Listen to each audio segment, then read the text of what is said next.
होली मनाने का तार्किक पक्ष ये रहा कि पुराने ज़माने में मानव सभ्यता जंगलों के बीच रहती थी।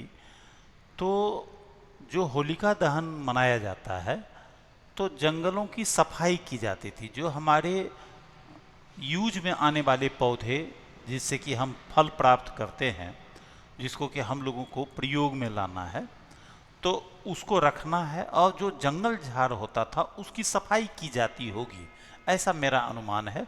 और उन सबों को साफ करके जलाने का, जला करके उसको समाप्त करने का जो प्रक्रिया रहा होगा वो अगजा के रूप में आगे धार्मिक रूप से विकसित होता चला गया। और चूंकि हिंदू सभ्यता का नया वर्ष इसी दिन से शुरू होता है, तो नए वर्ष को उत्साह और उमंग से बनाने के लिए रंगों को लगा करके एक दूसरे के प्रति अपने प्यार को दर्शाने का ये एक तरीका विकसित किया गया होगा। अक्सर जब आप लव में होते हैं, प्यार करते हैं, चाहे छोटे बच्चे को करें, चाहे आप प्रेमिका को करें, चाहे आप परिवार के सदस्यों के साथ रहें, तो जब किसी को सहारे का ज़रूरत होता है तो आप प्यार दर्शाते हैं। कैसे?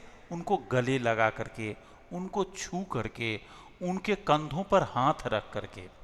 तो ये सभ्यता इस चीज को होली में जोड़ करके विकसित की गई होगी कि हम सिर्फ अपने परिवार और अपने लोगों के, परिवार के सदस्यों के साथ ही नहीं, अपने सगे संबंधियों के साथ ही नहीं, बल्कि समाज के हर व्यक्ति के साथ, समाज के हर तबके के साथ अपने प्यार को दर्शाएं एक मुख्य अवसर पर।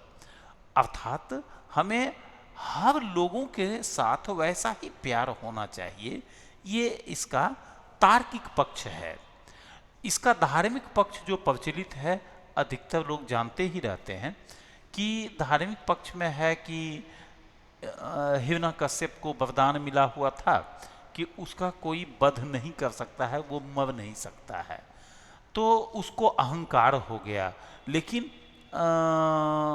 ये समझने की आवश्यकता रहती है कि आपको कितना भी ग्रेट पावर क्यों ना हो जाए, अगर आप उसको मिसयूज करते हैं तो वो प्रकृति किसी न किसी रूप में आपको नष्ट कर देती है। जो कि हिरण्यकश्यप को वरदान के बावजूद ईश्वर अवतार लिए और उसको उसके जीवन से मुक्त किए। प्रहलाद को आग में जलाने का कोशिश किया गया था, लेकिन जिनको वरदान मिला हुआ था कि ये चादर आप ओढ़ करके रहोगे तो नहीं जलोगे, लेकिन परिस्थितियां जब विपरीत होती है और आप अन्याय का साथ देते हो तो वही चीज प्रहलाद के ऊपर चलाया और उस चादर से प्रहलाद ही बच गया और उसकी बुआ ही जल गई।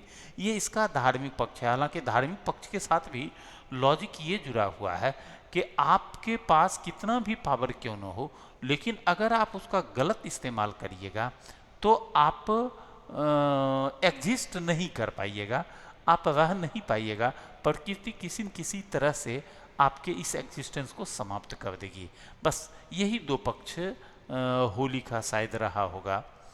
तो होली की ढेर सारी शुभकामना, और ईश्वर से प्रार्थना करते हैं कि जो हमारे व्यूअर्स हैं उन सभी का होली बेहतर बीते, और इस अवसर पर आप अपने अंदर के किसी एक बुराई को जरूर नष्ट कर पाएंगे, ऐसा हमें उम्मीद है। धन्यवाद।